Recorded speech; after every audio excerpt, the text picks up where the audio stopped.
When was the last time your phone got you in trouble? Maybe it rang when it wasn't supposed to. Let us know. It's Rob and Lizz, His Radio. Yeah, there was a game between the Pirates and the Diamondbacks. This is Major League Baseball.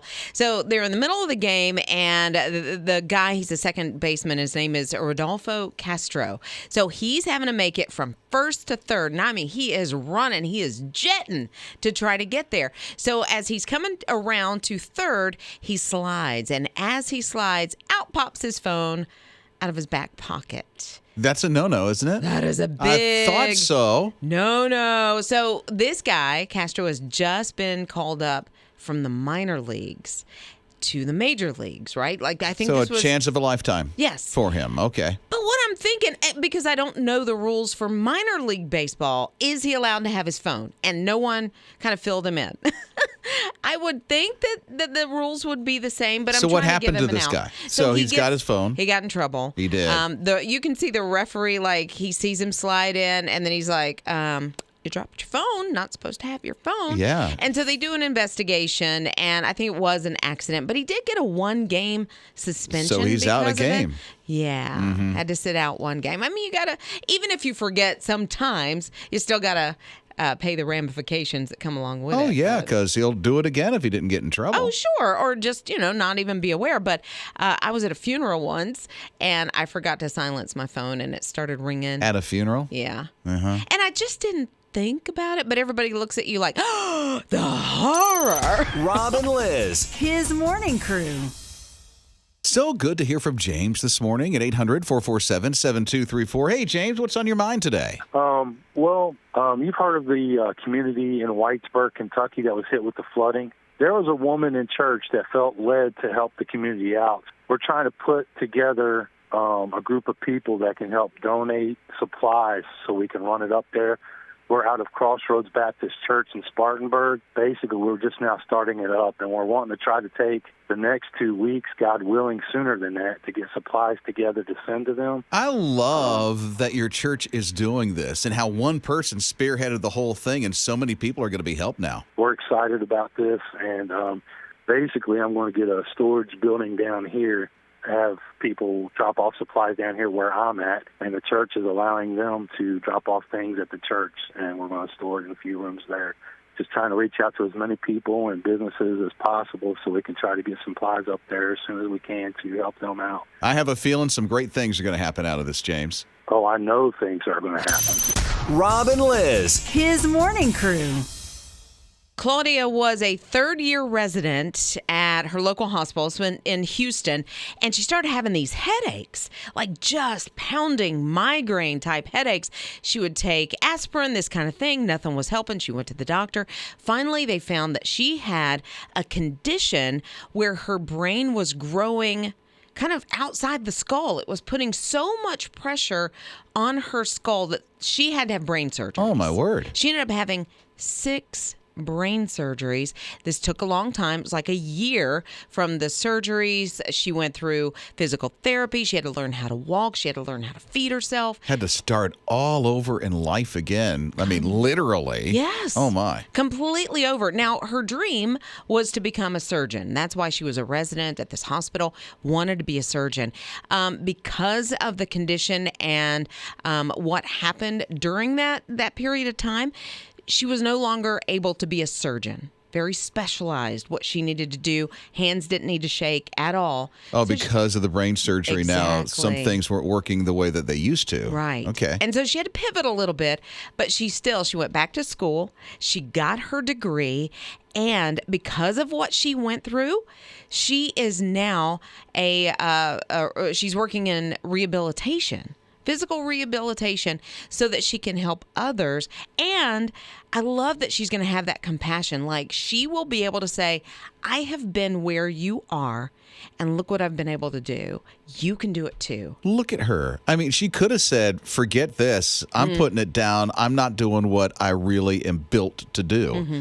Instead, she pivoted and she's like, hey, I can serve over in this area, and I've got some expertise in it now. That's amazing. And you can see the plan kind of playing out, that this is where she was supposed to be and who she's supposed to be with that compassion. Rob and Lizz. His morning crew. he was really thinking through about giving his girlfriend's dad a card. And so he's like, okay, what am I going to put on the card? What am I going to put in here? It's got to be special. He wanted to do something that is going to change this man's life. Wow. Seriously, all on a card.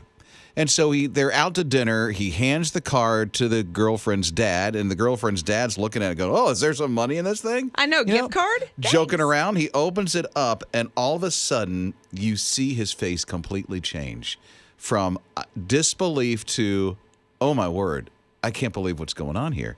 And I'll just read to you what it says on the card. You got to be kidneying me. Kidneying me?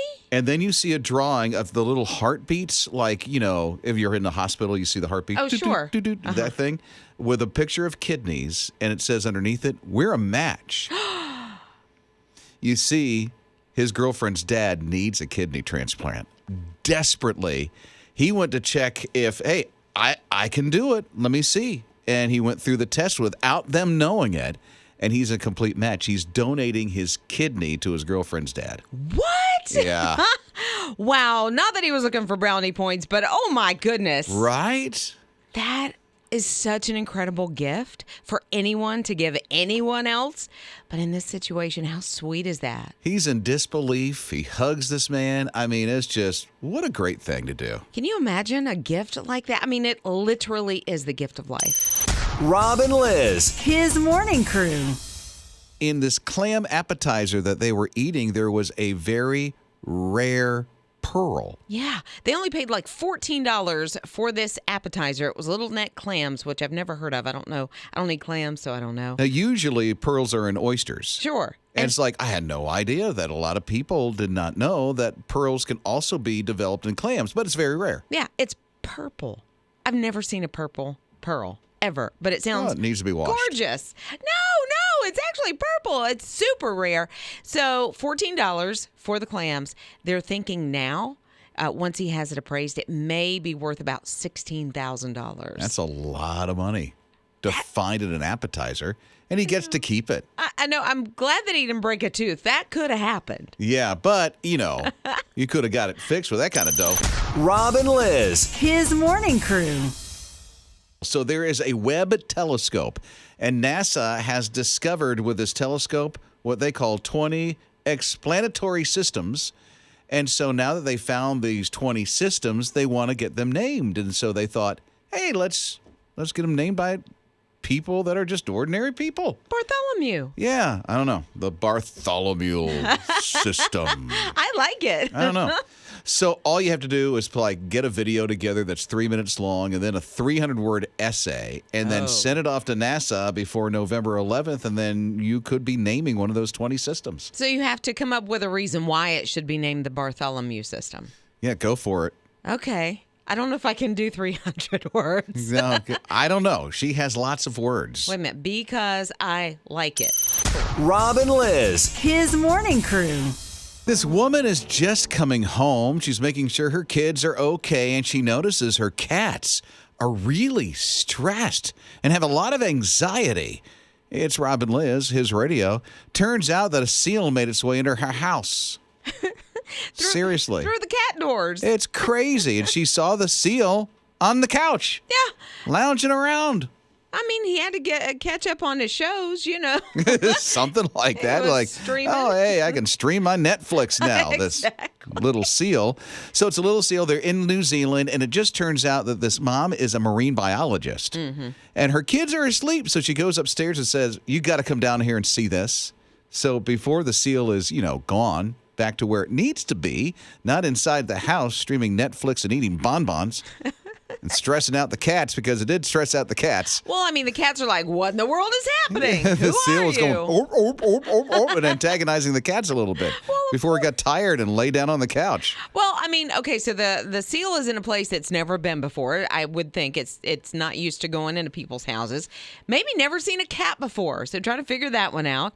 But he didn't destroy anything. No. I mean, things were wet in the house. Mm-hmm. He was looking for water, but... including the couch. Yeah, other than that, he's just hanging out. Remote's a little damp. Rob and Liz. His morning crew. friend of mine went hiking over the weekend and ran across a copperhead. Oh, no way. Oh, I know. Scary times. But you never know. I mean, when you're out in nature, you don't know what you're going to come up on. True. Robin, Liz, in the morning, it's his radio. We ran across a snake when we were hiking over the weekend, too. It was just a water snake, so very, very harmless. Still a snake. Yeah, but it was harmless. It's a very harmless snake. There's this one guy that was out hiking, and then he heard like a whistle.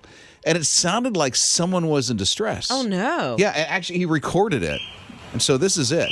And so he's going to investigate what's going on, and he's walking, and then right around the corner, he comes up on what was making the whistle.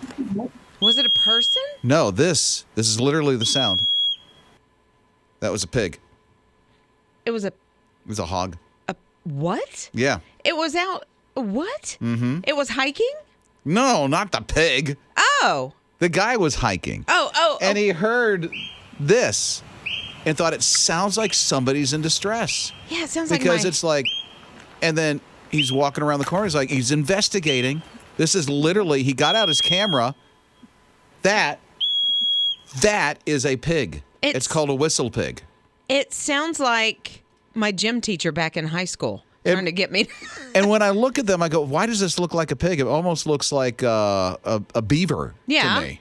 Is that what it is? Like, or it's actually a pig? I would imagine. To me, it looked like a beaver. It looked like, make a dam in the river. That's kind so of a thing. Weird. But they called it a whistle pig. I've never heard that sound. Not that I hike a whole lot, but I have been out in nature once or twice in my lifetime, so never heard this. Yeah. That's kind of interesting. Yeah. So there you go. A whistle pig. Robin Liz. His morning crew. This airplane, it's an Ethiopian Airlines airplane. Didn't land anywhere around here or in America, but it overshot the runway at 34,000 feet. So it wasn't like it was coming down and it overshot the runway and landed somewhere else. Now, it just it was on course, on path, and it just went like right over the airport where it was supposed to land. And all of a sudden, some alarms go off, and the pilots go, and they stretch a little bit. They're taking a nap. And then they realize, we got to turn this puppy around and land this thing so that these people can go where they're supposed to be going. And I get it. If you're on an international flight, those are long flights. Yeah. But shouldn't the pilot sleep while the co-pilot is in charge? Somebody needed to be awake. Somebody needed to be awake. Good thing co-pilot doesn't mean it goes in to land. You know? Right. There's some human intervention that needs to take place, and that was it. So it was like pointed toward the airport. It just like overshot the airport, just kept going. Can you imagine? You're like, wait, isn't that the air? What's happening? Like, what? Especially if you're watching the screen in front of you, the flight path. Yes. That's like, wait a minute, what's going on here? Does somebody need to knock? I mean, what's up with these guys? Robin Liz. His morning crew. You've heard about the Leaning Tower of Pisa, right? It's Robin Liz, his radio. Now there is the Leaning Lighthouse of Bremenhaven. Yeah. It's a lighthouse in Germany. Yeah. And it's starting to, it's been tilting for a while. Now it's going to fall at some point. So they stopped any kind of ships from going into that port, into that river. There's a big river that's right there at where this lighthouse is. It's about to fall. Wow. I wonder, like, is there a way to go in and restructure? And No, they say if it doesn't fall eventually, they're going to have to just tear it down. Because it's just, it's keeping ships from coming into that little town. And the thing's not like on land, on an island. It's literally jettied out into where the river is. Yeah, so there's like a walkway. So now people can't walk the walkway because if it falls over, that could be dangerous, very dangerous. Toast. Yeah. So you don't want that to happen. So at some point, they're going to either let it fall naturally, then clean it up, or just tear it down because they had to allow the boats to get in because no boats can move through there at all, period. And so that little town may need some of those supplies or need to export some things. And so it's kind of causing a disruption there. But I would be more likely to go in and want to just go ahead and take care of it. And I mean, you could be waiting another 50 years for the thing to fall. Liz has a sledgehammer and she's ready. Robin Liz. His morning crew. I think music makes everything better, but there was a study, and keep this in mind, it's only 2,000 people in the entire country, so that is teeny, teeny, tiny little percentage of people in this country that if you play music, you have a better GPA. That it helps you. So the average GPA, grade point average in the country for high schoolers is like 3.0. But this brings it up to 3.2. Just listening to music. I wonder if it's the type of music, because my son and I, the only college student in the family right at the moment that's going to college, we share a playlist that's classical music. Oh. And he calls it intense study music. That's what he calls the playlist. I can see that, because to me, classical music helps you really, really focus. Like if I have jazz playing, which I'm not a big jazz enthusiast, but that's a lot. I don't think I could focus if I had a lot of stuff going on. Yeah, and if there's words to it, I start singing, and then I get off the focus of what I need to be focusing on. I won't agree with that for myself, because if it's words, yes, I'll sing along, but I really do retain, I feel like, if I have the music. Yeah, if I need encouragement, if I need to focus on God, it's praise music, and I've got his radio going, and so that's what helps me. When it comes to me opening up my Bible, if it's not silent, I'll have the intense study music playlist my son developed. I have to try the classical, see if I can focus a little more on some things. Yeah, I think it might work for her.